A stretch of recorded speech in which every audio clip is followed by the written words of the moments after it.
ne savais pas où j'étais.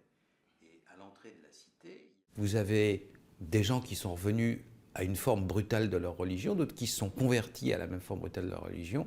Vous avez des gens qui sont un peu agités comme ça, et tout ça, ça donne ce qu'on appelle la radicalisation, les quelques milliers d'individus dont parle le ministère de l'Intérieur. Mais là-dedans, au sein de ces quelques milliers d'individus, vous avez peu, mais quelques dizaines sans doute, de bombes humaines, c'est-à-dire de gens qui ont atteint un tel degré dans leur délire qu'ils vont passer à l'acte. Vous avez ce délire à plusieurs et ça donne des individus très dangereux, et d'autant plus dangereux que comme ils sont enfermés avec leurs frères ou avec quelqu'un qui leur est proche, ils ne communiquent plus avec le monde extérieur. Jusqu'au 12 novembre 2015, aucun des gens dangereux qui ont tué en France, ni les Kouachi ni les Koulibaly, ne revenaient de Syrie. Ce drame a d'autant plus de chances de se reproduire que le phénomène du passage à l'acte, le phénomène de fabrication des bombes humaines n'est pas compris. Évidemment que le risque existe.